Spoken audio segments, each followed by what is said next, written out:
Inicialmente, o tema que foi proposto para a gente estar discutindo aqui com vocês é um assunto que a gente já vem abordando há muito tempo com alguns profissionais aqui no Estado, porém, em virtude desse surto que está acontecendo aí no noroeste do Espírito Santo, a gente retorna aqui ao Telesaúde, né? Agradeço aqui mais uma vez o convite de poder estar aqui falando novamente para vocês. E é um assunto de extrema importância, onde os profissionais devem estar atentos, né? A gente já pedia isso já há um bom tempo e agora a gente reforça esse pedido, porque a grande importância de todo essa a relevância, né, que está tendo no assunto é em virtude exatamente da necessidade dos profissionais pensar e saber que existe malária, né, no Espírito Santo. Nós temos malária aqui, a gente precisa entender um pouco como que a coisa acontece. Como já foi dito, meu nome é Adenilton Pedro Cruzeiro, conhecido como Dr. Cruzeiro. Eu sou médico, referência técnica da malária na Secretaria Estadual de Saúde. Bom, então, nós vamos começar aqui a falar para vocês que a malária, ela é uma doença infecciosa febril, aguda. Ela é causada por um protozoário transmitido pela fêmea infectada do mosquito anófeles, como vocês podem estar vendo aí na imagem. A doença, ela apresenta a cura se ela for tratada no tempo oportuno e adequadamente. Então, isso é de extrema importância quando pensamos em malária, que a gente possa fazer esse diagnóstico o mais rápido possível para o tratamento iniciar no seu tempo hábil. Assim nós vamos ter sucesso, nós vamos ter êxito na nossa conduta e a gente vai poder resolver grande parte dos nossos problemas. Então, a gente precisa ter em mente da definição da doença. Tá? E essa definição, como nós vamos ver mais adiante, ela tem que estar relacionado a um vínculo epidemiológico. Não basta ser por si só o quadro clínico, a gente observa que ele é muito comum, não vamos ver também a uma doença virótica, porém o que vai nos fazer a diferença é o vínculo epidemiológico, que tem que estar dentro do controle, dentro do caso suspeito. Bom, então, como agentes etiológicos, né, os agentes causadores aí da doença, nós temos, na maioria dos livros e dos manuais, a gente encontra 4 tipos de protozoário, 4 tipos de plasmódio, né?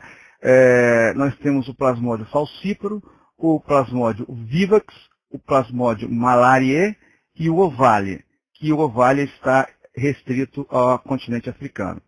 2 outros tipos de plasmódio, né, que foram registrados aqui, um na região da Mata Atlântica, no estado do Rio de Janeiro, entre os anos de 2015 e 2016, que é o plasmódio simius. E o outro é o Cnolese, que é um parasita que provoca a malária em primatas, geralmente observado no sudoeste asiático. Então nós temos 6 espécies diferentes, porém a maioria que vocês vão encontrar aí nos manuais são esses 4, correto? Bom, então eu já vou me adiantar aqui que o que nós temos, em grande parte aqui no nosso país, é esses 2 tipos aqui, o mais comum, né, é o falciparum e o vivax, sendo que entre esses 2, o mais comum é o vivax. Nós vamos ver que 90% da malária, né, do tipo de malária causada no país e também aqui no nosso estado, é por vivax. Em torno de 10% são os falciparum, ok? Bom, aí a gente tem que definir, quando a gente fala em malária, né, a gente divide aí o Brasil na região amazônica e a região extra-amazônica. Então, a maioria dos casos de malária, ela se concentra aqui nessa região que nós chamamos de região amazônica, que é composta pelos estados do Acre, Amapá, Amazonas, Maranhão, Mato Grosso, Pará, Rondônia, Roraima e Tocantins. São esses estados aqui que nós consideramos a região amazônica. O restante é a região extra-amazônica. Então, como podemos observar aqui, mesmo aqui no Brasil, né, 90% dos casos são causados pelo plasmódio vivax, como eu disse, 10% ficando pelo falciparum. Okay? Bom, então, essa imagem aqui é só para vocês terem uma noção como que ocorre a incidência parasitária anual, que nós chamamos de IPA.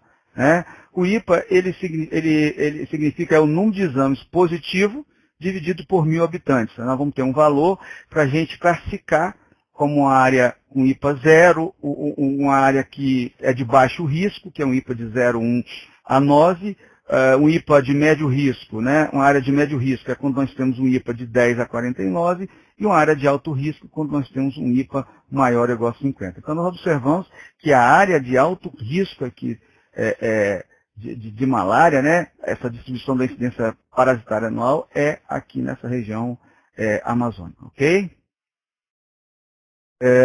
Então vamos aos sintomas. Normalmente, o paciente ele começa com um quadro febril, com a dor de cabeça, né, com a cefaleia, um cansaço, dores musculares. Isso tudo vai depender da carga parasitária e da espécie do parasita, né? Então, a quantidade de parasita que foi inoculado pela picada do mosquito e o tipo, né? Então, como eu falei, os tipos que nós temos aqui mais comum é o Vivax, onde normalmente o Vivax ele leva a malária com a sintomatologia mais branda, né? Não causa muita gravidade, né? O que não ocorre quando é pelo falciparum. Então nós temos febre, mal-estar, vômito, né? Cefaleia, hipoglicemia, e aí vai, correto? Então, eu já me adianto aqui mostrando parte do ciclo, só para identificar aqui a forma, né, infectante que fica na corrente sanguínea, que são os gametócitos, né?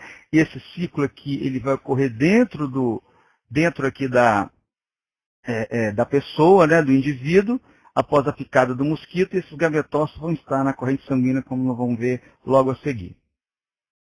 Então, está aqui o ciclo evolutivo. Quase todos os plasmódios apresentam esse ciclo semelhante. Então, a infecção humana, ela inicia exatamente como está aqui. Há uma mutação, injeção de esporozoítos, em que a fêmea do anófilo aqui, ela injeta, né, a forma esporozoíta. Essa forma aqui, ela está alojada aqui nas glândulas salivares desse mosquito da fêmea, e ela ocorre aqui o repasto sanguíneo. Então, a picada está entrando aqui com os esporozoítos. Esses esporozoítos, veja bem, eles vão para o fígado, né? E essa fase aqui, né, desses esporozoítos, eles vão se multiplicar aqui dentro dos hepatócitos, que são as células do fígado. Esse hepatócito ele vai se romper, né?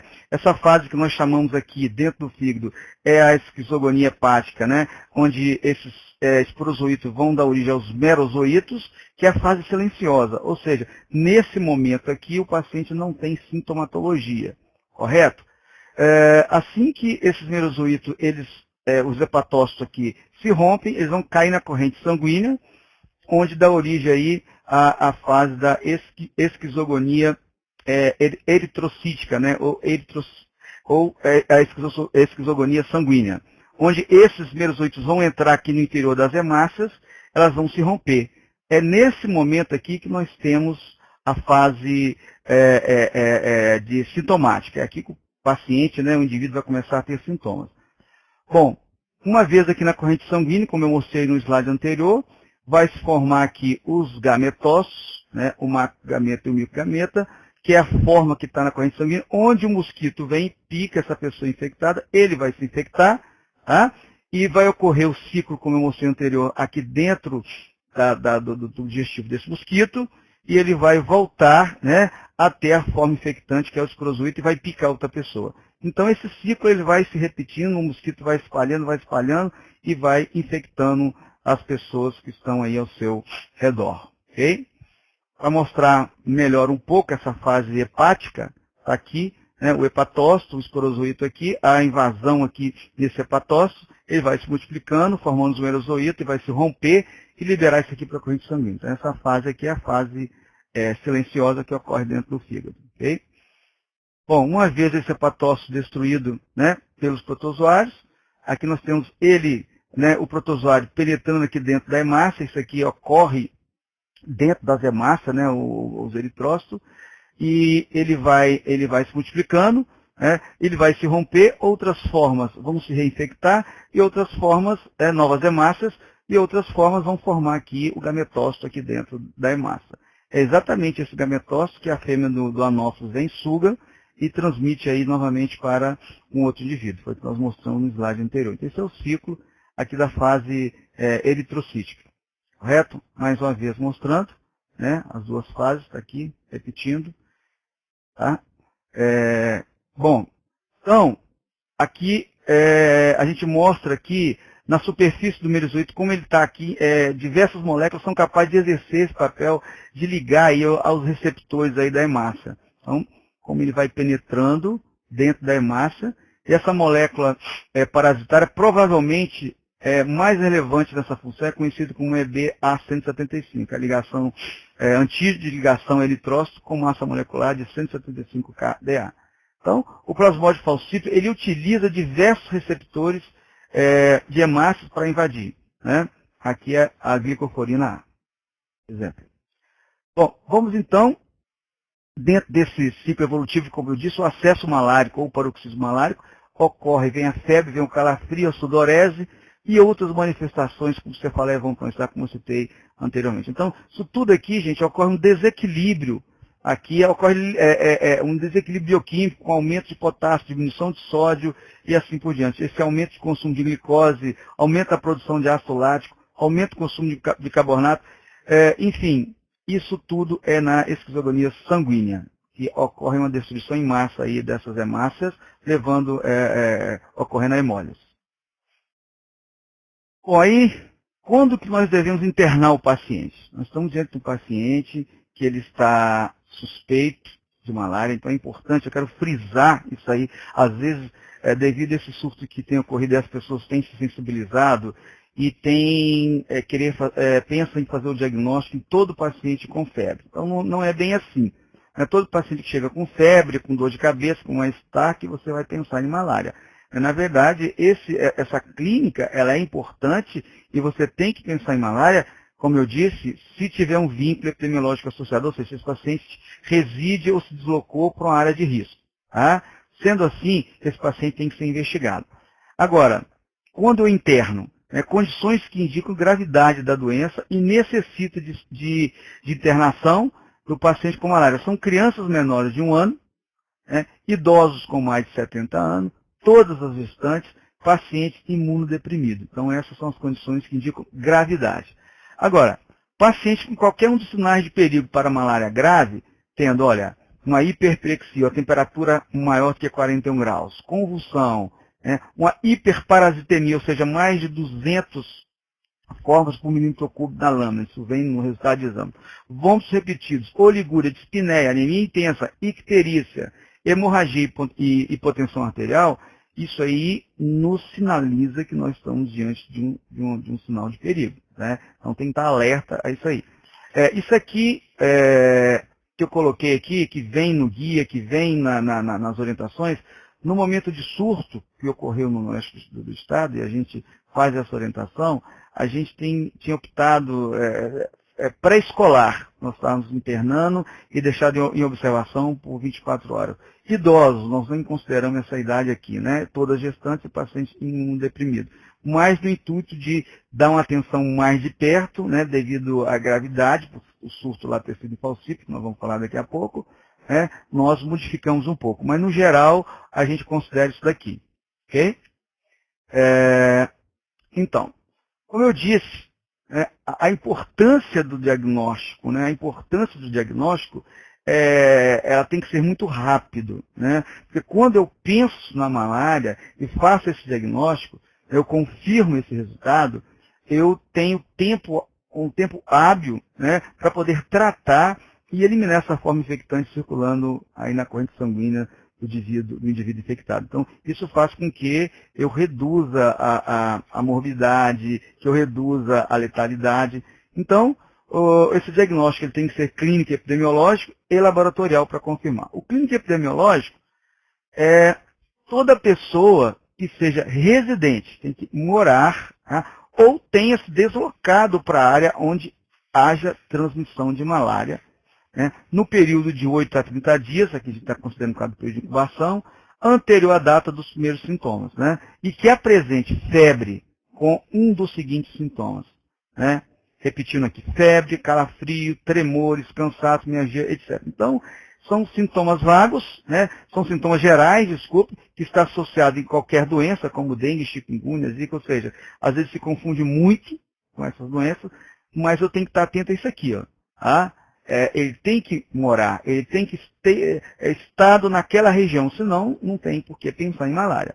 Correto? A gente tem visto ultimamente chegar alguns pedidos de exames para na nossa vigilância de paciente que não preenche esses critérios. Então você vai fazer um diagnóstico, você vai fazer um exame desnecessário, né, submeter o paciente a alguns procedimentos que não precisaria. Então a gente tem que fazer esse leque, saber, pensar sempre em malária quando tiver essa história aqui.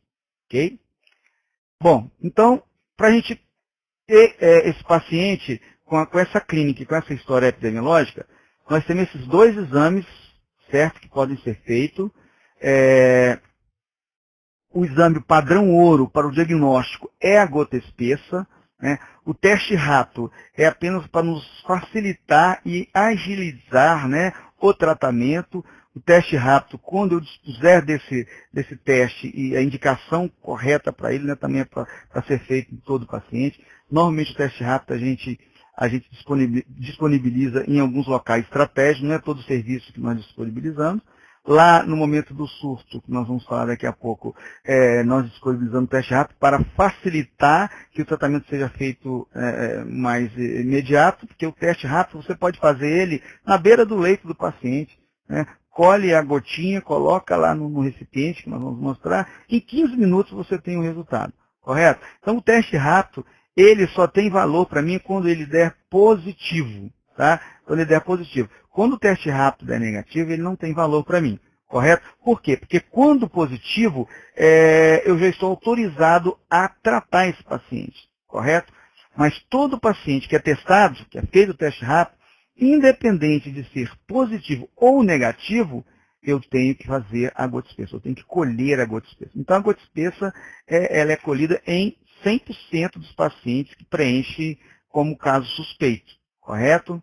Como eu disse, o teste rápido, quando disponível em alguns locais, ele só vai me adiantar o tratamento quando positivo.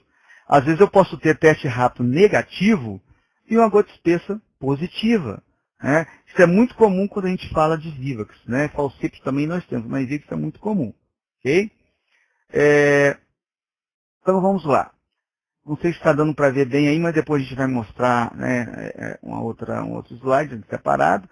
Então, a primeira coisa que a gente pede é observar um teste, ele vem um kit, é um kit que vem, e tem que se observar a data de validade desse kit antes de você usar.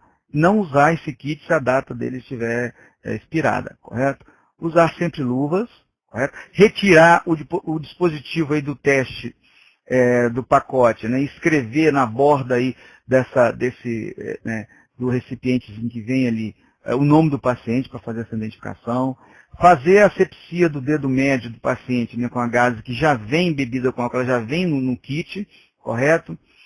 Esperar o álcool secar um pouquinho antes de você colher essa gota, aí, porque senão o teste pode não funcionar, correto? Bom, aí vem uma hastezinha, uma lanceta, em que você vai, né, aqui, ó, pressionar o dedo para o sangue ficar mais aqui na ponta. Você vai furar o dedo aí desse paciente com essa lanceta, depois descartar no local apropriado. Aí você pressiona essa gota lentamente, gentilmente, como fala aqui, o dedo furado, e utiliza essa haste para coletar o sangue. É uma hastezinha que está aqui, ó, segurando aqui com a luva, né? Ela tem aqui a bordinha arredondada, e aí você encosta, né? Esse sangue vai subir, vai ficar aqui nessa pontinha, e a quantidade de sangue ela deve cobrir completamente aí o copo da haste, é um copinho que tem aqui na ponta, correto? Bom, uma vez esse sangue está aqui no copo da haste, você vem aqui nesse primeiro recipientezinho aqui, ó, tá? Logo depois aqui onde você tem essa marcação, esse primeiro que é arredondado, você vai pressionar ali o copo da haste no orifício arredondado, girando um pouquinho, né, esse copo da haste, a fim de remover a gota do sangue. Aí vai cair a gota aqui, depois você vai vir com aqui isso aqui vem também, né, que é o diluente, Ele é disponível aqui no kit. Normalmente você joga todo o diluente que vem no kit. Aqui é um frasco com gotas, porque o kit que vinha anteriormente era um frasco para várias lâminas, né? Aqui, e o que está vindo hoje não, já vem ele separadinho, você pode usar ele todo. Correto? Aí você coloca o diluente ali nesse orifício e vai esperar 15 a 20 minutos para fazer a leitura. Em 15 a 20 minutos, você já vai saber se esse teste rápido está positivo ou negativo, né? Não se deve ultrapassar, né, após 30 minutos. Este teste rápido é feito, como eu disse, para agilizar aí o tratamento. Okay? Bom, vamos interpretar esse teste rápido. Quando eu tenho aqui, é um kit antigo onde eu tenho aqui PF de plasmódio falcíparo, aqui é o misto onde tem o Vivax e o Ovale, o Malarier, e esse C aqui é o controle. Então, eu sempre tenho que ter essa linha aqui. Depois dos 15 minutos, vai me aparecer uma linha aqui que é o C de controle. Se aparecer o C de controle e aparecer uma outra linhazinha aqui no PF, né, ele está positivo para a malária falcípara. Tá? Então, quando surgirem linhas na seta C e PF. Nós vamos ver nesse kit que nós estamos distribuindo aí atualmente, ele vem com outra numeração que nós vamos mostrar a seguir. Tá? Nesse modelo aqui, quando aparece aqui no PF e no PAN e no C, o C sempre tem que ter, eu estou diante de uma malária mista. Tá? C, PAN e PF. Correto? Aqui, que nós chamamos de malária branda, que é aquela causada por Vivax, né? E pelo Ovale ou pelo malária. Lembrando que Ovale é só na África. Aí eu vou ter aqui as setas C e PAN. Correto? Então, aqui o resultado ele é negativo. Eu tenho aqui só o controle.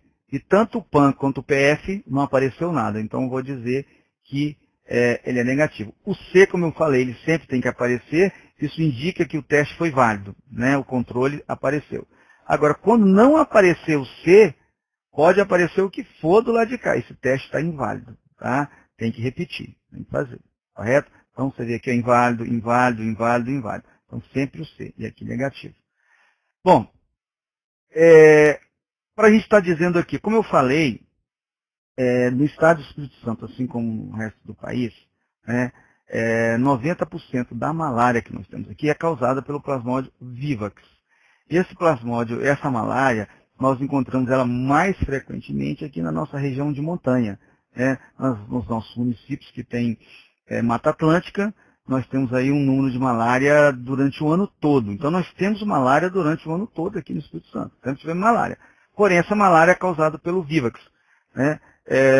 Em 2017, nós tivemos 55 casos de malária autóctone, ou seja, de pacientes que contraíram a malária aqui dentro do nosso estado. Correto? Pessoas que foram aí para as montanhas, né, ou viajaram aqui para essa região, ou passaram o fim de semana, ou pessoas que moram lá, tiveram malária. E essa malária, ela dá uns sintomas, como eu falei, bem brando, o paciente não chega a ficar grave, e o número de parasita é muito baixo, visto que às vezes as lâminas que são colhidas, as gotas espessas, às vezes elas vêm negativas no primeiro momento, depois colhe sua segunda lâmina, ela continua negativo, terceiro negativo.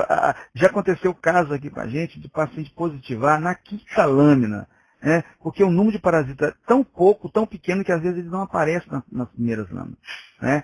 E aí só depois a gente faz o tratamento, quando a gente vê essa lâmina confirmada. Enquanto não confirmar, a gente não pode iniciar esse tratamento, correto? Aqueles casos que pensam em malária, né, e as lâminas vai dando negativo e o doente melhora, obviamente não é malária. O doente continuando com sintomas, a gente orienta que repita essas lâminas, principalmente no pico febril. A gente orienta o pico febril, né, quando a clínica se mantém, né, e o paciente vem em negativo essa lâmina, correto? Aí a gente pede que faça e repita até a gente chegar no diagnóstico.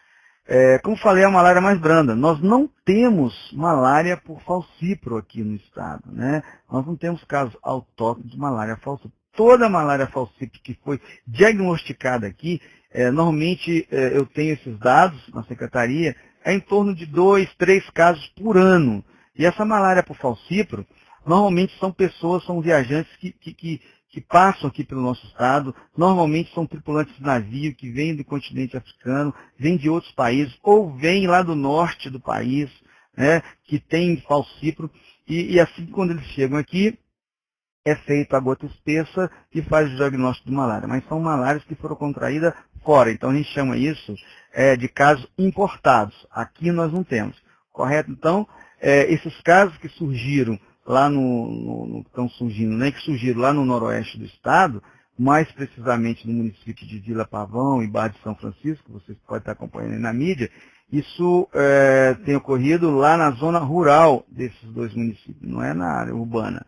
Tá? Na zona rural, provavelmente, possivelmente, foi alguma pessoa que se deslocou de um local onde tem malária por falcíparo, provavelmente lá no norte do país, e veio para essa área rural desse município. Como nós temos o vetor, a região norte e noroeste do estado tem bastante anófeles da espécie Darlinge, que é uma espécie mais agressiva. Provavelmente esse anófeles picou essa pessoa que veio lá do norte do país infectado e começou a fazer o repasse para outros pacientes aí na região. Então, por isso que esses casos vêm surgindo e ele está concentrado ali. Então, se essas pessoas se deslocam para outra região e tenha o vetor pode picar e picar outras pessoas. Então, a gente orienta, né, enquanto estiver ocorrendo surto, que essas pessoas fiquem nesses municípios para poder chegar ao fim do surto, tratar todo mundo, né, ser feito as devidas borrifações, uso de inseticida, até a gente reduzir o número de casos. Essa é a orientação que a gente dá, a gente pede isso, correto? Bom, então, sabemos que foi descoberto lá, foi detectado os primeiros casos, foram inicialmente 5 casos, né, de malária por falcíparo, e imediatamente nós deslocamos para o município de Vila Pavão, logo a seguir esses 5 foi para 7, 7 foi para 10, 12, 15, e nós começamos a ter 15, 20 casos por dia de malária falcíparo, na zona rural de Vila Pavão e Barra de São Francisco. Hoje a gente está com um número de casos já reduzindo, né, remanescente de pacientes infectados, e sendo feito o controle vetorial lá na região. Lembrando que eu mostrei para vocês, é a fêmea do anófeles, né, que pica e transmite a malária, e o anófeles, ele é um vetor rural, né, ele é silvestre, ele fica lá na mata, lá nos criadouros, principalmente locais onde tem bastante água, córrego, nascente, né, então com o aumento de chuvas, das chuvas, ele vai criar, né, o criadouro dele é nesse ambiente. E esse anófeles, essa fêmea, ela procura, né, ela vem se alimentar normalmente no período ali entre 16, 17 até as 20 horas, no entardecer, no anoitecer, é onde ela vem à procura, né, de alimentos, e é nesse momento que ela pica as pessoas para se alimentar e transmite a doença. Então, por isso que esse período é um período crítico, é um período que a gente pede para que as pessoas não se adentrem à mata, não fiquem na periferia, onde possa estar havendo a transmissão. Essa orientação que a gente dá, além da medida de proteção individual, que nós vamos falar mais adiante. Apesar da malária que está ocorrendo, né, nessa região, não é epidemia, como a gente já ouviu algumas pessoas falar, não é endemia, é um surto, que ele está concentrado e localizado ali. É importante dizer que o falcíparo que tem encontrado lá é um falcíparo também de baixa parasitemia e não está sendo um falcíparo agressivo, né? Isso nos causou surpresa, porque quando nós chegamos lá tinha já a história de ter ocorrido um óbito, e quando nós soubemos dos primeiros casos, nós já pensamos, vamos ter mais óbitos, vamos ter mais casos graves. E graças a Deus até o momento nós não tivemos mais óbito, não tivemos casos graves, mostrando que é um falcíparo que não está sendo tão agressivo como esse falcíparo lá do norte do país. Tá? E as formas que têm sido observadas nas últimas lâminas são formas gametócitos maduros, provavelmente a infecção que tenha ocorrido tardiamente, né, nos casos que têm surgido lá. Então, hoje, o número de casos que está ocorrendo lá ainda diário, ele reduziu bastante, foi para 4, 5, 6, 7 casos, né, onde estava sendo em torno de 17 a 20, como eu falei. Então, nós acreditamos que nós já estamos caindo, né, nessa curva e vamos até a intenção que chegamos até zero. Ok? Bom, então já mostrei aqui o resultado desse teste, correto? Então, está aqui, ó. Mais uma vez a foto, né? Aqui o copo aqui colhido Aqui, como eu já disse, ele não está escrito PF, nem PV, ele está escrito T1, T2 e T3, que é o teste que está sendo usado lá. Aqui também o diluente está em gotas, mas lá é um frasquinho, é um plástico, né? Que a gente rompe o lacre e pinga ele todo. Então nós vamos entender quando a lista dá em T1, quando ela for em T2, quando ela for em T3. Lembrando que C sempre tem que acontecer a lista. Então, colocou o sangue aqui, pingou o diluente aqui, como vocês estão vendo, espera 15 minutos no relógio. Não leia o resultado depois de 30 minutos, que ele pode dar alterado. Então está aqui. Os resultados possíveis, como mostrei no outro, eu vou mostrar nesse modelo aqui também, é o que nós estamos usando no momento. As regiões C, como eu falei, é controle. T3, que é essa aqui, tá? É Plasmodium vivax. O T2, que é esse aqui, ó, né? É o falcíparo. E o T1 também é falcíparo, correto? Então, o negativo, como vocês viram lá no anterior, é uma linha apenas na posição C, significa resultado negativo. Então, quando eu pego, coloco o sangue aqui e coloco o diluente aqui, espero 15 minutos e aparecer só no C, esse resultado é negativo para o teste rápido. Bom, quando aparecer aqui no C e o T3, ele é positivo para Vivax, né? Eu disse para vocês que o T3 é o Vivax. Então, positivos nas linhas C e T3, a infecção é por Vivax. Aqui é por falciparum, né? Eu tenho T1 e T2, então T1 é falcíparo e T2. Então, se eu tiver lista aqui, tanto no T1 como no T2, é falcíparo. Lembrando que eu tenho que ter no C. Então, eu tenho aqui C e T3. Então, falcíparo, né? Desculpe, C e T1, falcíparo. Aqui, C e T2, falcíparo. C, T2 e T1, falcíparo. Então, são as três possibilidades desse teste, que é o que nós viemos falar, para ser interpretado. Muito fácil, ok? E aqui é a forma mista, quando eu vou ter o C, né? Eu vou ter o T1, que é falcíparo, e vou ter T3 aqui. Então, eu vou ter aqui a forma mista. Ou ter C, T3, T2, também é forma mista, ou eu vou ter todas as listas aqui, também é forma mista. Então, simples e fácil de ser interpretado, não tem mistério. Correto? Bom, mas o diagnóstico microscópico, ele baseia-se no encontro do parasita no sangue, que é o padrão ouro. Então, é a gota espessa. Então, todo esse paciente suspeito, eu tenho que fazer gota espessa. Na maioria dos serviços, né, de atendimento, só tem disponibilizado a gota espessa, como eu falei, não tem um teste rápido. Aqui é para a gente mostrar a quantidade, né, de parasitemia que tem em alguns lâminas por resultado. Às vezes eu tenho aqui, ó, isso aqui chama-se meia cruz. Aqui uma cruz, duas cruzes, três cruzes e quatro cruzes. Esse aqui é o grau de parasitemia.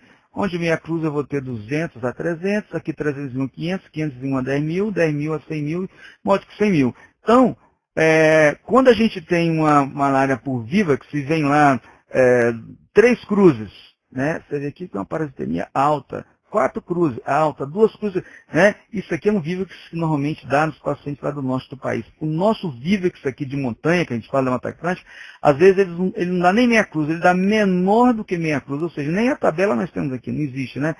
O microscopista olha lá e fala, ó, menor do que meia cruz. Então, por isso que é muito baixa a nossa parasitemia, ok? Bom, uma vez eu faço a gota espessa, correto? Vem o resultado ali confirmando a malária e o tipo de malária. O resultado aqui, nós vamos ver como é que a gente vai fazer esse tratamento. Então, se eu tenho aqui o Vivax, que é o mais comum, a gente tem 2 esquemas no manual, que no final eu vou dar o link para quem quiser, onde vocês encontram esse manual, onde vocês podem olhar essas tabelas, onde vocês podem olhar todo esse esquema. Existe o esquema curto e o esquema longo. Nós orientamos que sempre faça o esquema longo de tratamento, são 14 dias para o Vivax, né? No caso, no nosso meio aqui, tá? Bom, então essa é a tabela do esquema longo, né? O tratamento por Vivax, ou ovário, a gente faz cloroquina, né? Em 3 dias e primaquina em 14 dias. Então, ó, 1 dia, 2, 3 dias, tá aqui. Nesses 3 dias aqui, uma vez diagnosticado o Vivax, eu vou colocar aqui, considerar um adulto maior, né, ou igual a 15 anos, ou maior do que 50 quilos. A gente sempre pede para considerar, sempre que possível, o peso do paciente, não a idade. Então, no caso de um adulto aqui, né, de 50 quilos ou mais, observa aqui, ó, cloroquina e primaquina, certo? No primeiro dia. Então, eu vou dar aqui no primeiro dia 4 comprimidos de cloroquina e 1 de primaquina. Pronto. Segundo dia é 3 e 1. Terceiro dia, 3 e 1. É o esquema que a gente fala, 4, 3, 3, né? É 4 cloroquina, 3 cloroquina e 3 cloroquina. Primeiro, segundo e terceiro dia. A primaquina sempre é um comprimido, tá? Considerando adultos. Depois tem as outras faixas etárias e peso aqui que vocês podem estar consultando. Ninguém é para decorar isso aqui. Às vezes o profissional, poxa, é muito complicado. Não, isso aqui você tem que ter na mão. Você não tem que estar decorando isso. Você tem que, quando tiver o caso, olhar essa tabela, olhar no manual, olhar no link, ter isso com você sempre, correto? Bom, isso aqui são os 3 primeiros dias. A partir do 4º dia até o 14º dia, eu vou manter uma primaquina todos os dias. Então, né, a cloroquina foi só até ao terceiro, depois é uma primaquina todo dia até o 14º dia. Correto? É a cloroquina aqui de 150, a primaquina, no caso, foi infantil de 5, e a de adulto aqui é de 15 miligramas, correto? Sempre dá preferência ao peso, como eu falei, e esse medicamento deve ser sempre administrado em dose única diária. Administrar os medicamentos preferencialmente às refeições, e se surgir icterícia, tem que ser suspenso a primaquina, né? Paciente ictérico não deve usar primaquina. E um detalhe importante, se esse paciente tiver mais de 70 quilos, você tem que ajustar a dose da primaquina. Ou seja, você não vai até ao 14º, você vai mais dias no paciente que tem mais de 70 quilos. Também tem a tabela, que eu vou mostrar aqui para vocês. Aqui, ó. Tá? Paciente 70 a 79, aí você vai até o 16º dia, não o 14º. Então você olha o peso aqui, né? Às vezes eu tenho paciente lá de 93 quilos. Eu vou dar a cloroquina primaquina, né, como eu mostrei nos 3 primeiros dias, e vou fazer a primaquina até o 20º dia. Então isso aqui é o que nós falamos, a dose de ajuste aí da primaquina, de acordo com o peso. Bom, quando eu tenho um resultado e for gestante ou criança menor de 6 meses, eu tenho que fazer cloroquina por 3 dias. Então, eu vou mostrar somente o esquema de cloroquina por 3 dias para vocês aqui, que é isso aqui, ó. Tá? Primeiro dia, segundo dia, terceiro dia. Tá? Aqui no caso do adulto é 4 no primeiro dia, 3 no segundo dia e 3 no terceiro dia da cloroquina. Também sempre dando preferência ao peso, administrado em dose única, né? Administrar os medicamentos, principalmente as refeições, e não dar primaquina para gestante ou criança menor de 6 meses. Então, primaquina não pode ser dada a gestante, nem paciente com icterícia, nem criança menor de 6 meses. Ok? Vamos lá. Bom, aquilo ali é como se fosse o resultado para Vivax, tá? Que eu falei para vocês até agora. Então, ficou claro? É o que nós usamos, tá? Só para voltar aqui. Esse esquema aqui é o que nós usamos normalmente ao longo do ano todo aqui, né? Os municípios têm que entrar em contato com a vigilância, né? O médico que está lá atendendo, ele tem que entrar em contato com a sua vigilância municipal, né? Para ver como é que ele vai ter acesso a essa medicação, como que ele vai ter acesso ao diagnóstico, como é que ele vai fazer essa gota espessa, como é que vai ser colhido, tudo isso tem que estar se informando. Cada município tem o seu fluxo para isso, ok? Através da sua vigilância epidemiológica. Então, esse aqui é o esquema para Vivax.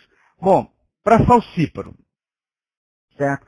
Para falcíparo, a primeira escolha para falcíparo é um desses dois esquemas aqui. Ou eu uso o arteméter mais a lumefantrina com a primaquina, ou o artesunato mais mefloquina com a primaquina. Então, um desses dois esquemas aí que pode ser usado.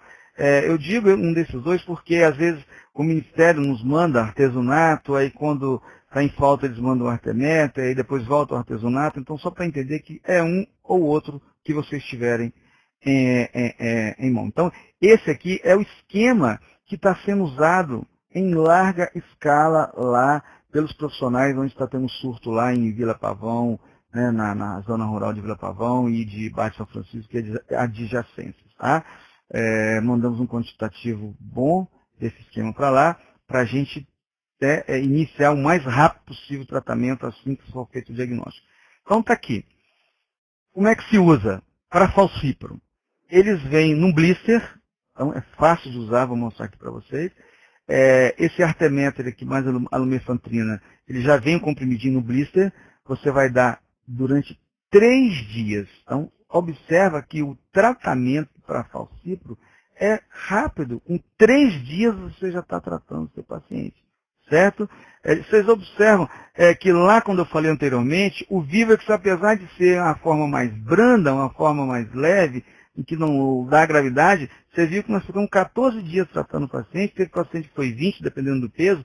Aqui não, aqui o falcíparo vai ser 3 dias de tratamento, né? Que é o artemetro com a lumefantrina, e a primaquina, né, usada no primeiro dia, junto com o artemetro com a lumefantrina, que eu vou mostrar na tabela. Alguns profissionais que gostam de usar a primaquina no terceiro dia. A primaquina, o objetivo dela é matar aquela, né, a forma gametótica, aquela forma infectante que eu mostrei lá no ciclo evolutivo para vocês. Então, às vezes, a gente tem um certo medo de deixar esse paciente, né, que isso aqui é medicação oral, deixar ele ali exposto no ambiente que ele está, enquanto ele está tomando, e começar a usar a primaquina no terceiro dia, e ele ficar com essas formas infectantes 2 dias ali, podendo ser picado por uma nossa ali e repassar para outros pacientes. Por isso que a gente usa no primeiro dia. Mas há profissionais que dizem, né, que às vezes essas formas gametócitas não aparecem logo nesse primeiro dia. Ela vai às vezes lá na lâmina de verificação de cura, que nós vamos mostrar para vocês. Às vezes, no primeiro diagnóstico, nem vê forma gametócita, então eles fazem a opção de tratar no terceiro dia. Mas, por regra, a gente usa o artemetro com a lumefantrina e a primaquina no primeiro dia, como está na tabela aqui. Ó. Então, sempre pegando um exemplo aqui do adulto, maior ou igual a 35 quilos aqui, você vê, ó, o primeiro dia, aqui é de manhã e de noite. Vamos colocar aqui para o artemetro, tá? O artemetro é de manhã e de noite, vem 6 comprimidos, então 2, 4, 6. Vocês vão ver que o artesunato são 3 comprimidos, então é uma dose só. Então está aqui. De manhã, a gente dá 4 comprimidos de artemetro mais lumefantrina, que já vem no blister, tá certo? E aqui, ó, 3 comprimidos de primaquina. À noite aqui 4, e aqui, né, e você aqui de manhã, deixa eu só ver esse esquema aqui, peraí, artemetro no primeiro dia, segundo e terceiro dia. Assim, aqui, nós estamos vendo aqui que a primaquina que está associada, né, aqui colocou no primeiro dia. Aqui o artemetro 4 e a primaquina aqui 3. Tá certo? De noite, tá? Você vai ter 4 aqui do artemetro mais a lumefantrina. Correto? Então é 4, 4. Aqui 3. Segundo dia aqui, 4 e 4. De manhã e 4 à noite. Terceiro dia, 4, 4. Observando sempre que essa primaquina aqui, ela foi usada aqui, ó, somente no primeiro dia aqui. É importante lembrar aqui que cada tratamento vem com a cartela individual em 4 tipos de embalagem de acordo com o peso e a idade desse paciente, como eu falei anteriormente. Fica a mesma orientação aqui, e no primeiro dia, a segunda dose, ela pode ser administrada em intervalo de 8 a 12 horas, e para criança pequena, esmagar o comprimido para facilitar a administração, podendo ingerir o comprimido com água e leite. Certo? Também recomendo se administrar ele junto com alimentos, e não administrar a gestante durante o primeiro trimestre de gravidez, nem crianças menores de 6 meses. Né? Nesses casos, dá a tabela 9, como nós citamos. Então, lembrando que artemetro mais lumefantrina não pode ser usado em gestante no primeiro trimestre. E a dose de primaquina não é necessária quando o paciente não reside ou permanece em área de transmissão. Bom, aqui nós temos aquela outra opção que eu falei, que é o artesunato mais mefloquina. Observa aqui que é só no primeiro dia, não tem de manhã e de noite. Então, o artesunato aqui, ó, o adulto é 2, a primaquina é 3. Depois o adulto 2 e aqui no terceiro dia mais 2. Então, ficou fácil aqui, né? 1 dia, 2 dias, 3 dias de tratamento. E aqui só a primaquina no primeiro dia. Tudo isso, gente, não tem que decorar, vem repetir. É só consultar a tabela, vou dar o link do manual. Depois eu vou mostrar para vocês, no final aqui, um aplicativo que eu já mostrei para vários colegas, para vários profissionais. Você pode instalar ele no seu celular, ele roda offline, e ele é um aplicativo muito bom, vai ajudar bastante no diagnóstico, tá? No tratamento, desculpa. Vamos estar aqui a mesma coisa, não administrar em gestante no primeiro trimestre, nem criança menor de 6 meses. Vamos lá. A segunda escolha aqui se fosse o caso, para o falcíparo, é a quinina, 3 dias de quinina e doxiciclina em 5 dias e primaquina no 6º dia. Que já é outra tabela, outras opções que vocês também podem estar consultando lá no manual e sempre que tiver dúvida, acionar a sua vigilância local. Se ela puder resolver, ela vai acionar a sua regional, a regional, no caso, vai acionar a gente aqui no estado. Ok? Mas está tudo lá. Aqui é o tratamento para infecções mistas também, é só olhar a tabela e fazer. Estou passando isso rápido, que vocês vão ter isso com vocês. Depois, o mais importante que eu quis destacar é o Vivix e o falcíparo. Muito bem, então, vou enfatizar aqui na gravidez na criança. Por quê? Porque nesse momento disso nós tivemos grávidas lá no município, tivemos crianças para tratar. Então, no primeiro trimestre, como eu falei, de gravidez em crianças menores de 6 meses, apenas a quinina associada à clindamicina deve ser utilizada. Quinina com clindamicina. Segundo e terceiro trimestre, já a combinação do artemetro mais uma mefloquina ou artesunato com mefloquina pode ser usado com segurança. No caso, o exemplo que eu tenho aqui é uma paciente que teve, acho que em bairro de São Francisco, a doutora lá me ligou, não sei se ela está acompanhando aqui nesse momento, mas me disseram que era uma gestante de 2º trimestre, depois ela pedi ela para avaliar direitinho, realmente confirmou que era 2º trimestre, foi feito aí o artesunato com a mefloquina com total segurança. Lembrando que nós não podemos fazer a primaquina em gestante. Então aqui nós não fazemos a primaquina no primeiro, nem no segundo, nem no terceiro dia. Não se faz primaquina, só artesunato com mefloquina. Tá? A doxiciclina ela é contraindicada também, enquanto a clindamicina pode ser usada com segurança em associação com a quinina. Então, doxiciclina e primaquina não se usa aqui na gravidez. Certo? Bom, gestante e criança menor de 6 meses com malária aqui pelo Vivix e Ovário deve receber, como falei, apenas a cloroquina para seu tratamento, uma vez que a primaquina é contraindicada. Ficou claro? Porque pode levar hemólise. Aqui, depois de um segundo episódio, por Vivix Ovário, a recaída, né? Toda gestante deverá receber o tratamento convencional com a cloroquina e, em seguida, iniciar o esquema de cloroquina semanal profilática durante 12 semanas para a prevenção de nova recaída. Isso tudo está no manual que vocês podem estar consultando. Então, está aqui. Ó. Tá? É esse quadro que vocês vão observar, a cloroquina aqui com 3 dias, como eu falei. Aqui já é a quinina, né, com a clindamicina no primeiro, segundo e terceiro dia, e a quinina do 4º ao 5º dia, que é o falcíparo no primeiro trimestre da gestação. Passando aqui. Bom, só para lembrar, aquela situação que eu coloquei anteriormente, do caso de gravidade, e esses sintomas aqui é que vai me assinalar que esse paciente, por falcíparo, ele tem que ficar na unidade hospitalar. Ele tem que requer cuidados, ele tem que estar atento a essa sintomatologia, porque é uma malária mais grave. Então, nesses casos, o principal objetivo aqui do tratamento é evitar que esse paciente morra. E sempre assim, na malária, a gente tem que evitar que ele se complique ou que ele morra. Então, para isso, os antimalários potentes de ação rápida, ele deve ser administrado juntamente com todas as medidas de suporte de vida do paciente. Então, esse é um paciente aqui, é aquele paciente grave, aquele paciente que está na UTI, aquele paciente que está entubado, é um paciente que requer um cuidado mais intenso de terapia intensiva. E secundariamente, após a evidência de melhora das complicações da malária grave, deve se preocupar com a prevenção da recrudescência da malária, né? Porque isso tem que estar atento dessa emergência e dessa resistência aí à medicação. Então, por isso que a malária grave, ela deve ser considerada uma emergência médica. A gente tem que estar atento a isso. Às vezes o paciente está ali com falcíparo e ele pode estar tendo sinais de gravidade e isso é considerado uma emergência médica. Bom, então, só vou ficar nesse quadradinho aqui. Isso aqui é o artesunato injetável. Nós temos o artesunato injetável. Ele é usado na dose de 2,4 mg por quilo, que é a dose de ataque, por via endovenosa. Depois, 1,2 mg por quilo, administrado 12 a 24 horas da dose de ataque. Aí, em seguida, a gente vai mantendo essa dose diária de 1,2 durante 6 dias. Agora, se o paciente começar a ter condições de deglutir, a dose diária pode ser administrada em comprimidos por via oral. Ou seja, paciente que pode deglutir, via oral. Paciente que não tem condições de deglutir na malária grave, faça essa dose de ataque e a manutenção do artesunato que a gente tem disponível. A gente tem disponíveis em todas as regionais. Para o surto lá, nós enviamos também bastante artesanato, o Ministério nos enviou e nós levamos para a Vila Pavão.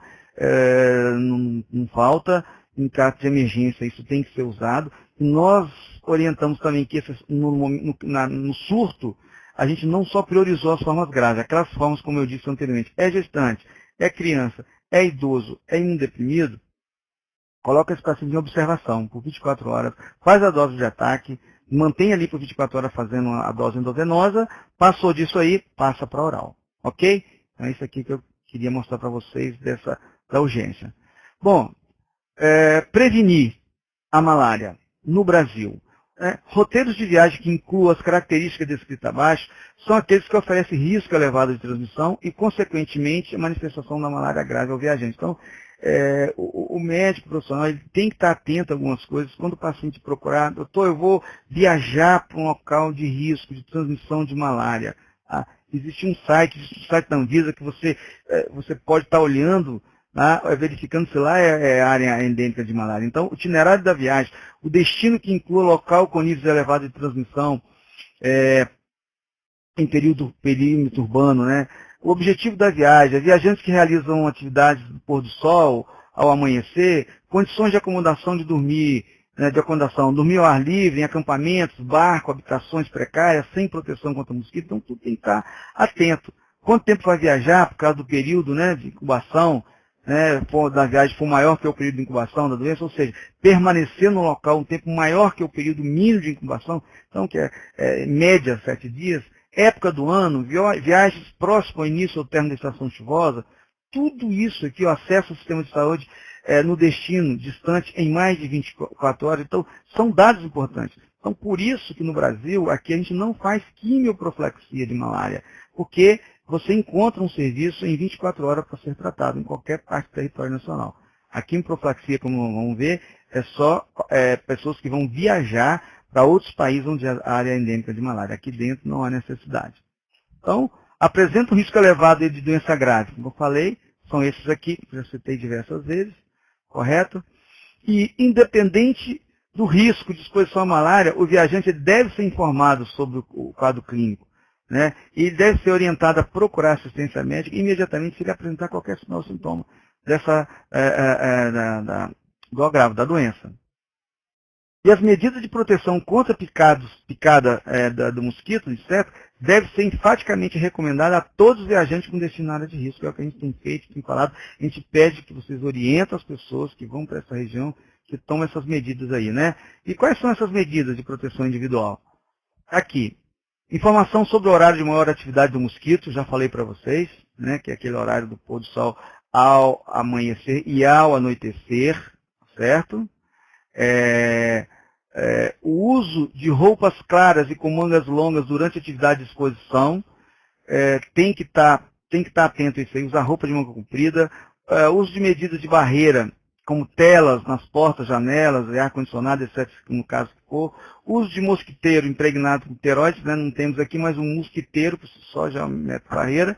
Uso de repelente, a gente tem enfatizado, tem dito para fazer uso do repelente. Então, essas medidas aqui, básicas para proteção individual, para os pacientes que a gente tem que orientar. Então, como falei, o viajante para área de risco, ele tem que ter um acesso precoce ao diagnóstico e também, isso aí é uma estratégia importante para a prevenção da doença grave. É fundamental reconhecer esse destino a ser visitado e esse viajante terá que ter acesso a um serviço de saúde em menos de 24 horas, como eu falei. Então, no Brasil tem, então por isso não tem necessidade da quimioprofilaxia. Está aqui, ó. No Brasil, a rede de diagnóstico e tratamento da malária encontra distribuída nos principais destinos da Amazônia, que nós chamamos de Amazônia Legal, permitindo acesso a ele ao diagnóstico rápido. Então, por isso não se faz quimioprofilaxia. Correto? Então, é isso aqui que eu já citei. Deixa eu botar aqui. Então, quando que eu faço a quimioprofilaxia? É só quando o meu paciente vai para fora do país em área endêmica de malária, que consiste no uso de drogas antimaláricas em doses subterapêuticas. Não é que você vai prevenir que esse paciente não vai ter malária.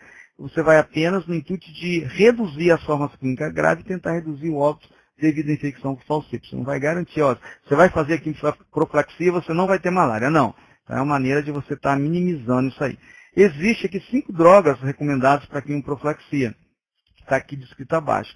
Mas acessível ao nosso meio aqui, mais comum e mais conhecido, que nós temos, outros nós não temos, é a doxiciclina.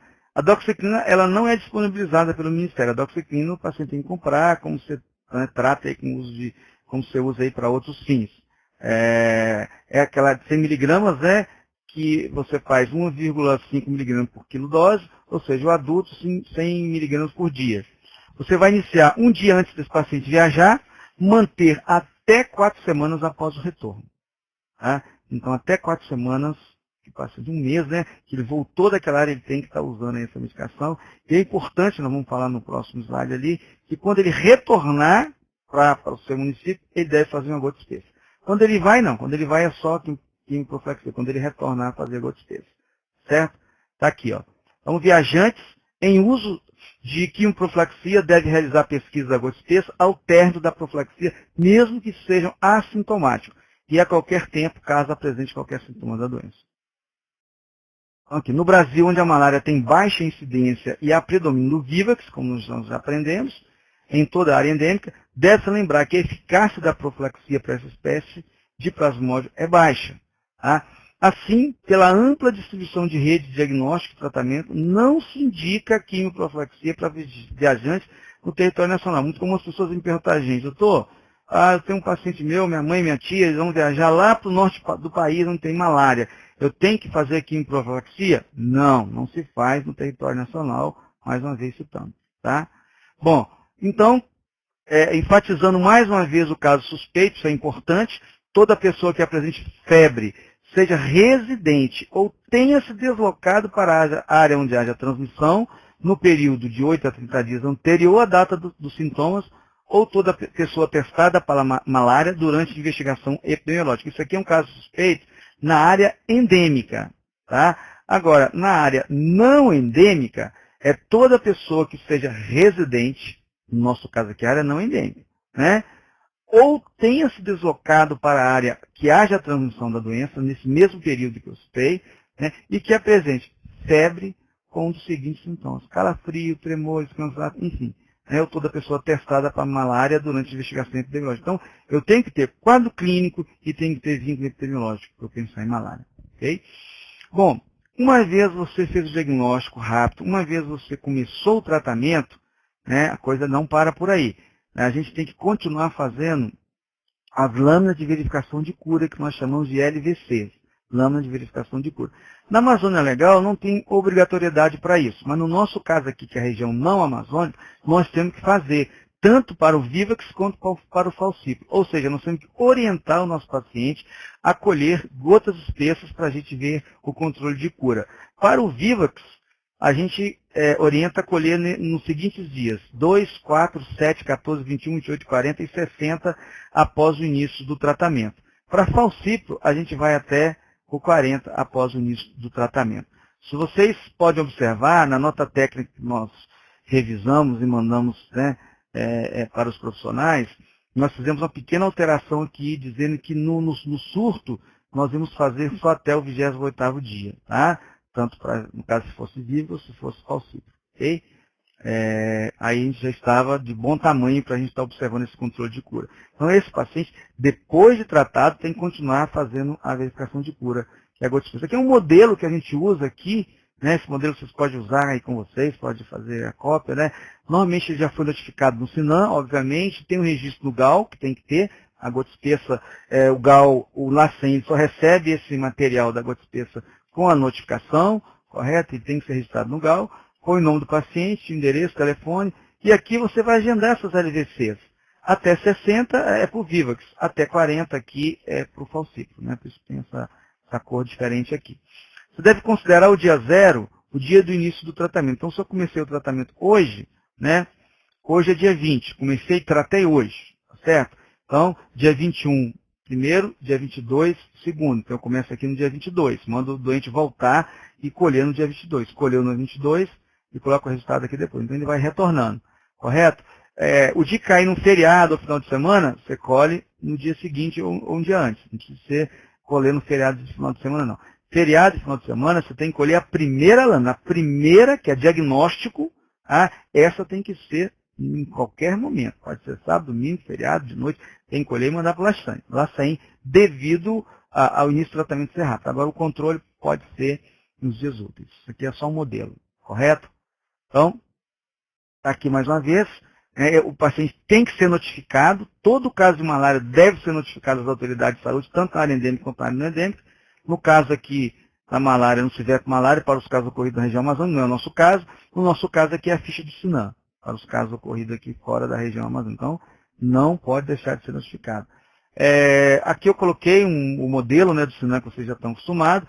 Aqui é um link, tá? Um link que eu coloquei aqui, que vocês podem copiar. Quando vocês colocar lá no browser de vocês lá, vocês vão ter acesso a essa ficha. Não sei se eu clicar, ela vai aparecer, ó, tá? Tá vendo? Você clicou, ela aparece. E essa ficha aqui ela deve ser preenchida. Não podemos esquecer das identificação, não podemos esquecer aqui do nome, idade, sexo. Tudo tem que ser preenchido o máximo com as informações possíveis, tá? E é importante vocês colocarem. Aqui, por exemplo, na investigação, esse campo 43 aqui, é muito comum as pessoas preencher antes do resultado. Isso aqui não preenche antes do resultado. Você só vai dizer se ele é autóxico se você for confirmado. Aí confirmou, você vai procurar ver onde que está o local, né, dessa infecção. Até então você não preenche, correto? Não sei se apareceu essa ficha quando eu abri. Não, não apareceu não, né? Então, vocês clicando lá, vocês vão abrir essa ficha, tá? Medidas utilizadas para controle, como falei. Né, proteção da população, tratamento imediato dos casos diagnosticados, detecção e tratamento de novos casos junto aos comunicantes, orientação à população contra a doença, é extremamente importante, tá? Uso de repelente, mosquiteiro, já falei, né, mais uma vez repetindo aqui, e a investigação dos casos e a avaliação entomológica para orientar as medidas de controle disponíveis. Iniciar a investigação para permitir que as medidas de controle possam ser adotadas. Então, as medidas foi que nós desencadeamos assim que nós chegamos lá no local do surto, né, e está acontecendo ainda, as medidas estão sendo implementadas, estão sendo feitas. Todos os campos, como eu falei, devem ser criteriosamente preenchidos e enviados para a vigilância epidemiológica. O controle vetorial, deve-se analisar a capacidade operacional, obviamente, instalada aí no seu município, para que isso seja feito. Que se pretende realizar, baseado nela, definir quantas localidades prioritárias é possível fazer, né, quantas residências, fazer esse controle, seguindo todos os critérios de periodicidade, qualidade e cobertura. Né. Normalmente a gente faz a borrifação, que é o método atual para o controle do mosquito, é feito com inseticida, que é o Etofenprox, correto? É feita a borrifação interdomiciliar e a parte externa daquela região ali onde está ocorrendo o surto, se faz com lambda-cefalometrina, né, que é o inseticida espacial. Okay? Bom, gente, como falei no início, isso aqui é um aplicativo do Google Play. Ele não tem ainda nos iPhones, né, no iOS, ele só tem no Android. Você vai lá na sua loja do Google Play, você vai procurar lá por Malaria Tract, tá? Acabando aqui a aula, vocês podem acessar. Quem já tem, já sabe como é que é. Instala o aplicativo, esse é o ícone dele, isso aqui é a carinha dele, ele é para o tratamento da malária não complicada. Uma vez você instalou, clicou, vai aparecer essa telinha aqui, ó. Tá? Vai aparecer aqui, tipo da malária. Aí você vai clicar nessa abinha aqui, aí vai aparecer por falcipro, por vivax, misto, enfim. Vai ter as opções, você vai clicar e vai selecionar o tipo de malária. Se for por vivax, você vai tirar aqui do curso, como eu falei, o tratamento é longo. Você vai clicar aqui, tratamento longo, aí vai ficar a bolinha vermelha aqui. Se for falcipro, você deixa aqui no curto. Se for vivax, coloca no longo. Coloca o peso do seu paciente aqui, a idade aqui em anos. Se feminino está gestante, você clica aqui, senão deixa em branco. Aí você clica, pesquisar tratamento. Se for por vivax, como eu coloquei o exemplo de vivax aqui, olha, vai aparecer desse jeito. Tá? Bem mastigadinho, bem simples, tá aqui, ó. Primeiro dia, 1 comprimido de cloroquina, aqui, ó, mais 2 de prismaquina, e aí vai vir, né? Tudo certinho como você deve fazer o uso aqui. Não tem erro nenhum. Então, quando vocês veem, isso aqui é muito fácil, instala rapidamente, tem uma utilidade muito grande. Vou deixar aqui para o final, então, deixei aqui, né, o link do guia. Não vou clicar aqui, mas vocês copiam. Quando vocês, eu não tenho link, eu não tenho guia, como é que eu faço para ter o guia? copia, abaixa lá no seu computador, você tem ele com você, e o guia de prevenção da malária também. Esse aqui é o guia da malária, tem todas as tabelas de tratamento, tudo que eu falei está aqui, né? E algo mais, correto? E eu encerro aqui, mais uma vez agradecendo, o pessoal aqui do Telesaúde, ES, né? Colocando aqui à disposição aqui os nossos contatos, telefone 3636-8218, lá da Secretaria Estadual de Saúde, o nosso fax e o e-mail, né, que é o malarias@gmail.com. Qualquer coisa é só entrar em contato com a gente. Ok? Muito obrigado.